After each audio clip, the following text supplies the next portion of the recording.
Well, let's start chapter 11, and we're going to start on page 507. And the topic today is equity financing and using equity as a means to raise funds for a business as opposed to debt. And the previous chapter, chapter 10, we're really focused on methods that companies can use to borrow long-term funds. We looked at long-term notes payable, mortgages, leases, and we spent most of our time in that chapter on bonds. And today then we'll look at it from a different angle, which is equity financing. And so with debt, a company is repaying principal. We're borrowing money and then repaying it along with interest, and the lender does not share in the success of the company. Equity is different because whatever money we raise is not paid back. Okay, we're not obligated to repay principal, and which means that the investor could potentially lose their entire investment. The investor shares in the success of the company. If the company is more successful, then shares of stock are obviously worth more. This kind of goes back a ways to the earlier part of the class, but just remind ourselves when it comes to different types of businesses that a proprietorship is a single-owned business. One person owns the business. A partnership is an association of two or more individuals or organizations that carry on economic activities, so two or more people working together to run a business. The characteristics of both, very, very easy to start. Okay, very easy, very simple. They have a limited life though, and their life is limited to owner choice or owner death. Anytime a business or a partner or a sole proprietor chooses to get out of the business, to stop doing business, sell it, whatever, the business technically ends. And they also have unlimited liability. And what that means is that the business owner is on the hook for all liabilities. Basically, if a sole proprietor or partner takes out a business loan and the business does not do well, it's very possible they'll have to be forced to repay the loan using personal funds. Okay, so that's that unlimited liability. They are responsible for all business debts. So because of that, corporations are a very popular format to start a business. It's a legal entity. It has a charter from a state. Ownership is represented by transferable shares of stock. Okay, so that's why they have stock markets. Anybody can buy and sell shares of publicly traded corporate stocks. Very easy to buy them, very easy to sell them. So characteristics of a corporation, it has limited liability. It's a separate legal entity, separate from an individual. Okay, easily to transfer ownership, right? Buying and selling shares of stock is very easy. It costs you $7 to buy and sell stocks. It's very cheap. It's easy to do. You have the ability to raise significantly large amounts of capital by incorporating and selling stocks. However, there is double taxation and there is a lot more government regulation. Sole proprietorships and partnerships themselves are not taxed. Instead, any net income or net loss flows through to the owner's, either the partner's or sole proprietor's personal tax return.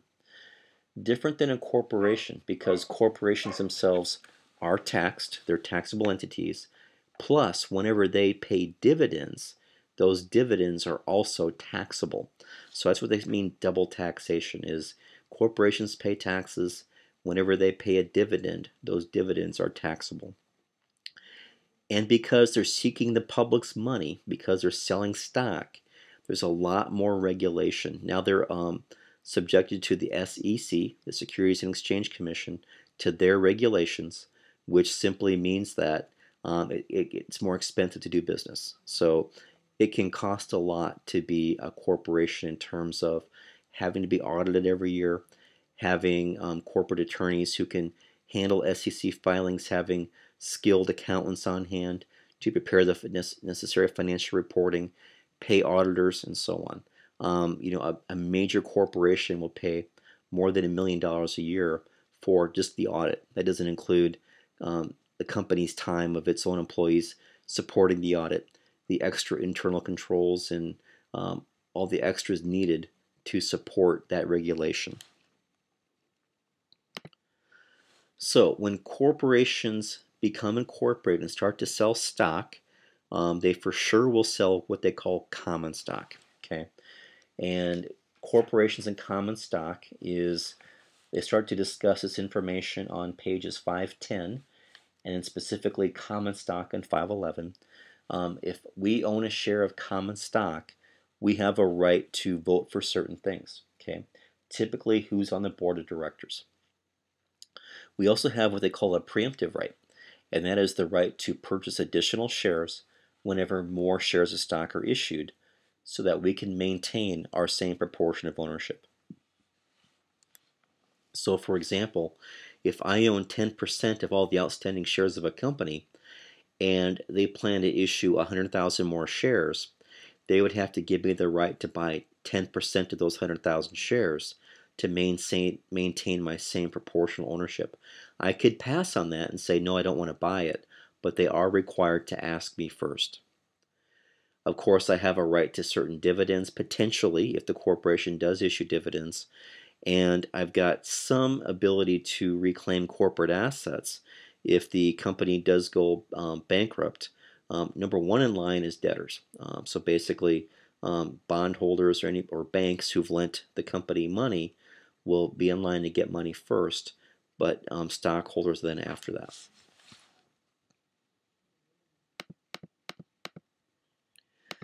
The next kind of stock is preferred stock. Not every corporation has to have preferred stock, but when they say preferred, they have a few preferences over common stock. Okay, it doesn't mean it's a better stock than common stock. It just means there's a few more preferences that a preferred shareholder has that common shareholders don't have. Okay, so they don't have voting rights though. So in exchange for these preferences, they're giving up voting rights. They're limited to a fixed cash dividend, whereas a common stockholder could potentially receive a larger dividend than a preferred shareholder, but the preferred shareholders have to be paid first. If the corporation is liquidated, preferred shareholders do stand in line ahead of common shareholders. Many times there is a conversion option where preferred stock can be converted into common stock. Issuing stock is not a difficult transaction, pretty simple. A nominal value is typically assigned to the face value of each share of stock. Has no real significance today. They call that a par value. In this example here, we've got a dollar par value for every share of stock, and we're going to sell 1,000 shares of stock, receive $10 per share, and so of course 1,000 times 10 is 10,000. So we'll debit cash for 10,000. We'll credit common stock for the $1 par times 1,000 shares, and then credit paid in capital in excess of par common stock for the difference of $9,000. So par value is typically very small and fairly insignificant. That same journal entry that we just looked at, by the way, is on page 513. Now, stock can also be issued for other assets. We don't have to sell stock and receive just cash for it. We can sell stock in exchange for other things. It could be a building, could be equipment, could be land in the example that we see here. And here it says to record the issuance of 1,000 shares of no par stock. So stock does not have to have a par value. Just keep that in mind also. And it says here assume the market value of the stock is $10 per share at the time of the exchange. So we're going to give up 1,000 shares of stock, the market value of $10 a share, debit land for 10, credit common stock for 10, and that's our entry. Okay, so we have now acquired an asset by issuing common stock. Stock repurchases.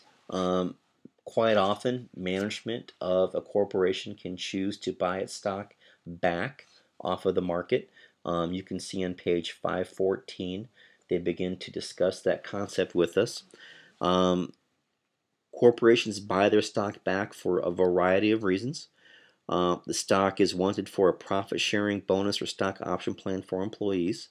So if employees are compensated with shares of stock, the corporation has to buy shares of stock to be able to compensate employees with. Management feels the stock is selling for an unusually low price, and so it's a good buy. A corporation can buy and sell its own shares of stock as they want to. So if the corporation feels like its shares of stock are just undervalued on the market, you can buy them and then resell them when the stock price goes up. Sometimes that's also a signal to traders. When a corporation starts to buy its own stock back, sometimes the market will look at that as if, okay, maybe this company knows something that the rest of the market doesn't know, and that's a signal to others to start buying the stock also. And so as there's more buys, that will obviously increase interest in the stock and cause the stock price to go up. Plus, there's also always a finite number of shares. And so as a corporation buys up more shares of its stock, there's fewer shares left to be traded for, and so supply and demand could, of course, drive up the stock price. Sometimes just trying to avoid a hostile takeover. If you're aware that somebody wants to overtake your company and they're starting to buy shares of stock off the market in order to gain control, if we have enough cash, then we can just start to buy our shares back. That makes it harder for us to be overtaken by somebody else.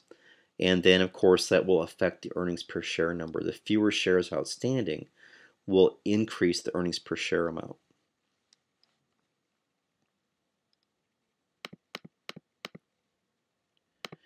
So the journal entry to repurchase treasury, or they call it treasury stock, by the way. So when a corporation buys its own stock off the market, we call it treasury stock. Okay, so it's stock that was initially sold. It was on the market. Somebody else bought it. It's been on the market, and now we're going to buy it back as a corporation. Okay, and so we're going to debit the account treasury stock and credit cash for whatever we paid to acquire the stock. So it's simply a matter of writing a check and buying it off the market. Okay, that treasury stock then is an equity account. Okay, it's not an asset account. It's a contra equity account. We know that equity accounts normally would have a credit balance, so a contra equity account would have a debit balance. Okay. Of course, we can subsequently decide we don't want to own the stock anymore. We can sell it back to the market. We can find a buyer or find a broker willing to buy it from us. Usually not that hard to do. And so we can go ahead and sell it again. And if the stock is reissued for more than the company paid for it, the excess goes into paid-in capital treasury stock. It's not a gain or loss that goes on the income statement. It stays completely in the equity section. This does not affect the income statement at all. Okay, so if we sell it back to the market for a price higher than we paid to acquire it, okay, that simply increases paid-in capital. If we sell the stock at a price less than for what we paid for it, the loss reduces paid-in capital. If there is a paid-in capital treasury stock account, if there is nothing in that, then the loss reduces retained earnings. Okay, so first we reduce paid-in capital treasury stock if there's a balance. If there's no balance, then we take that loss as a debit to retained earnings, which of course then reduces retained earnings. So here's some examples of reissuing, and these same examples then are in your book. They're on page 515 and a little bit on 516, 515 and 516. To record the reissuance of 500 shares of stock when the market value of the stock is 25. We bought them for 20. We're going to sell them back to the market for 25. Okay, and this is 500 shares of stock. So 500 shares times 25 is a debit to cash for $12,500. Okay, and then we're going to credit paid-in capital treasury stock for $2,500, credit treasury stock common for $10,000. Okay, so basically the $10,000 credit is my original cost of 20 times 500 shares. That's 10,000. And so the difference, the excess, my gain, is a credit to paid-in capital treasury stock. So that increases equity. I have now more equity in my company because of this treasury stock transaction. Okay. The second entry, to record the reissuance of another 500 shares of stock when the market value is 10. So basically, we lost money on the stock now. Okay, so we're only going to receive $10 per share. So 500 shares times 10 is 5,000.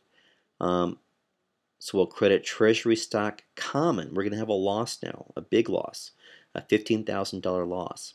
And so we're going to credit treasury stock common for as much as we can, which is the 10,000. Okay, we'll make that go away first. And then we have to start to record a loss.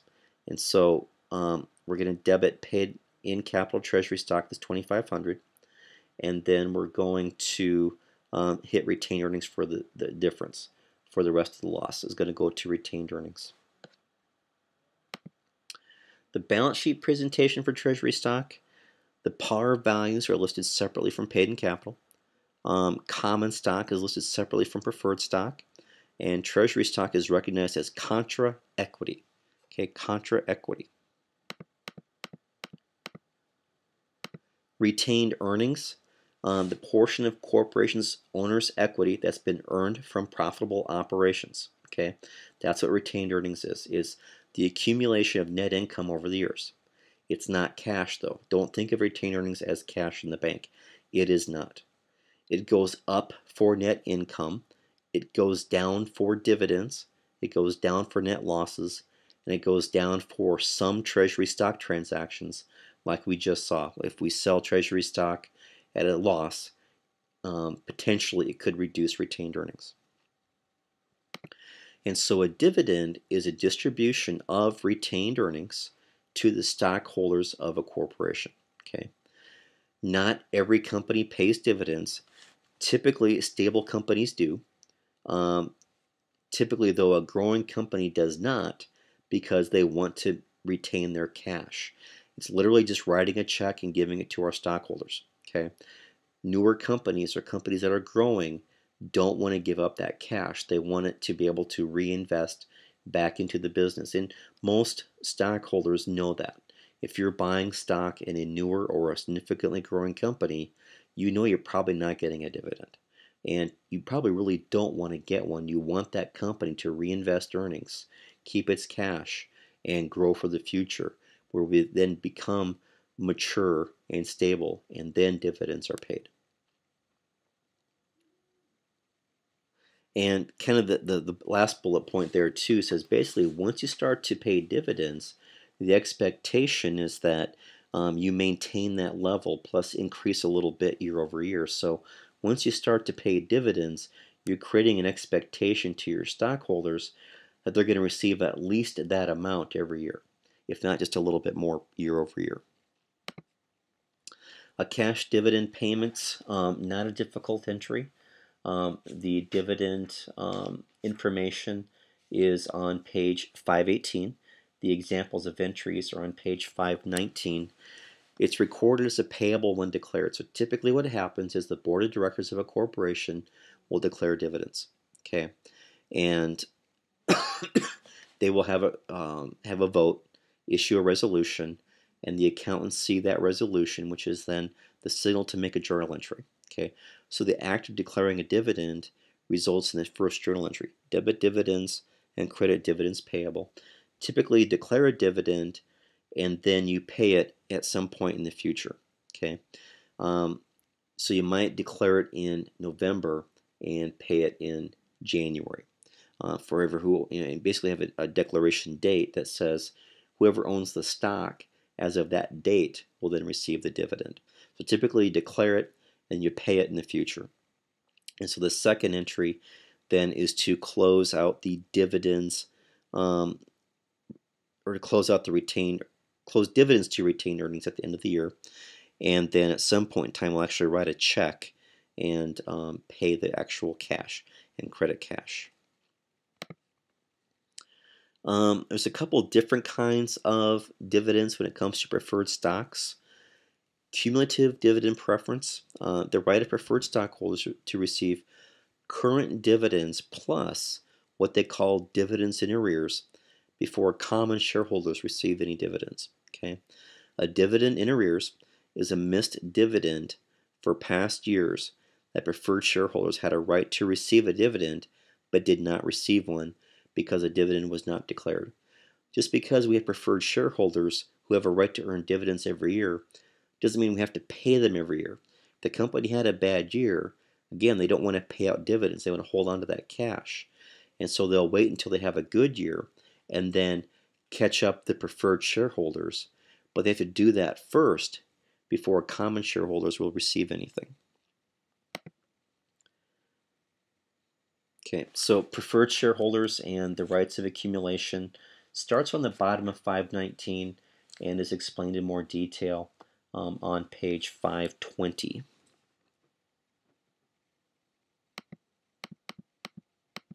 And let me get you to the second slide of this here, where they're going to put that in right here just to show you the example. If we have a non-cumulative dividend, that means if the dividend is not declared, it's not in arrears. It will never be recovered by the preferred shareholder.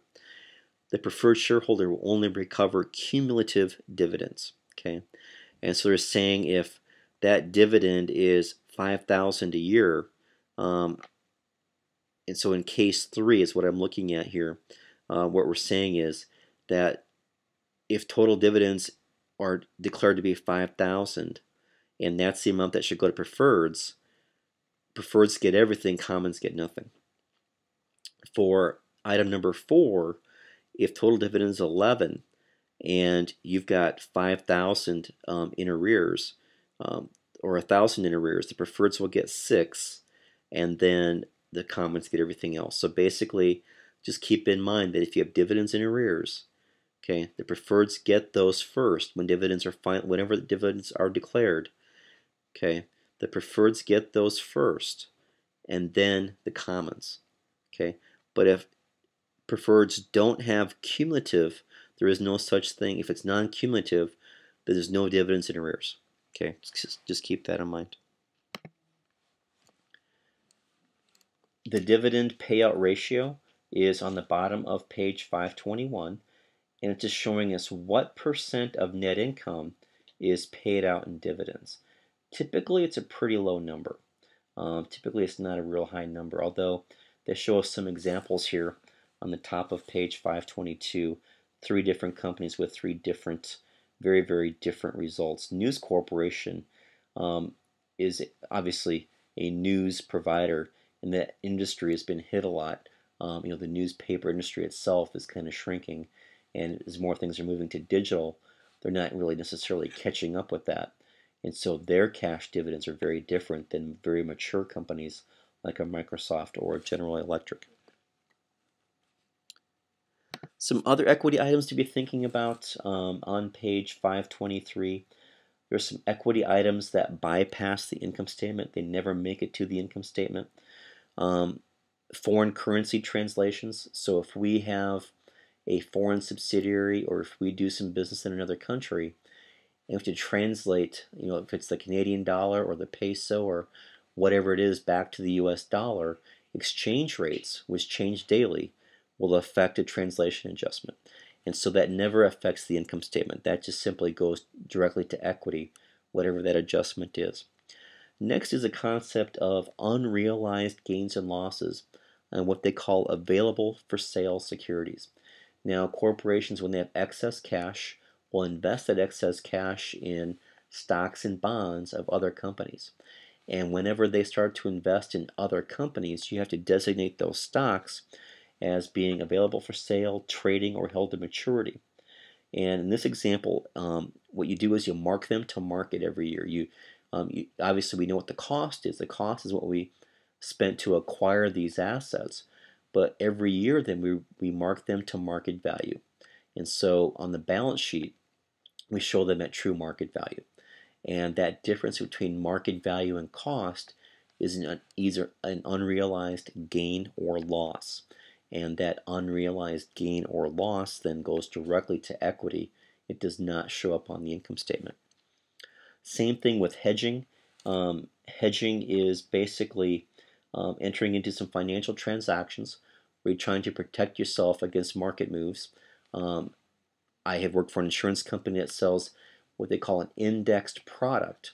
And basically, it's the insurance company saying to whoever owns this product, we will give you the exact same rate of return as the market. So if the S&P 500 for the year has a 10% increase, we'll give you a 10% increase in your fund value. But you can't predict that. You have no way of knowing how the market will turn out for the year. And so you buy options or you're hedging and you're protecting yourself against big gains or big losses and making sure that you're not losing against the market. And so that's what that is. And then the minimum pension liability also goes through your unrealized or goes through your equity. And minimum pension then is an actuarial computation. And again, I've worked for a company that has a pension, and basically you have actuaries, and typically it's a company called Milliman, and they will take all of your pension information and project what your liability should be every year, and that's based on a number of factors such as how vested are your employees, how old are your employees, how many years of service do they have, things like that. And then they will predict what your pension liability should be based on all those things. And then we have to make a journal entry to record that, make sure you up to that minimum has been recorded, and the change in your liability year over year, that change goes directly to equity. And so all those non-income statement things that affect equity that we just got into talking about, the foreign currency, the unrealized and available for sale, unrealized on hedging, and the minimum pension, all those are called comprehensive income. They call it accumulated other comprehensive income. I've always called it in practice OCI for other comprehensive income. That's just easier to say as OCI as opposed to accumulated other comprehensive income. So OCI is what I've called it. And so comprehensive income then is your net income from the income statement plus these other items that affect equity but don't run through the income statement. Okay, so all those things that we saw right here.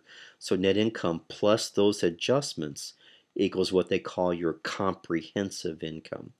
And they separate it for a reason, and because most companies are really focused on net income, which is controllable by the company. A lot of these other numbers are not as controllable because market factors affect them. Unrealized gains and losses on investments, the hedging, the currency translations, and even minimum pension. Really, market forces are driving a lot of those changes that the company cannot control.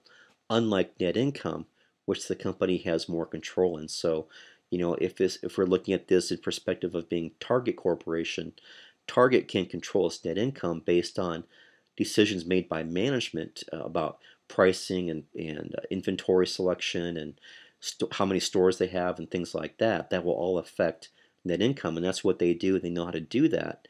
And so net income is a good measurement then of, how will the management do running the business.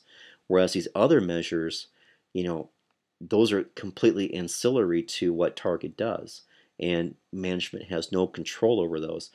As Target has excess cash, they're definitely going to invest that, but then the market will, go up and down over time and affect the market value of our stocks and so on. So that's why it's separate, and that's why it does not go through the income statement. So the statement of stockholders' equity then is a financial statement that reports all changes in equity. And so they show us a statement of equity on the top of page, actually there's two sections. There's the statement of equity is on page 525, but then they show us a subsection of the equity section of the balance sheet on the top of page 524, and they show us the comprehensive income calculation on the bottom of 524. But then a 525 is the statement of equity, and it just shows what made equity change from the beginning of the year to the end of the year. So it reconciles the change in equity from one accounting period to the next. And it breaks it out into different components of equity, the common stock, paid-in capital, retained earnings, and OCI, and of course Treasury is also in there too. So take a look at that on page 525.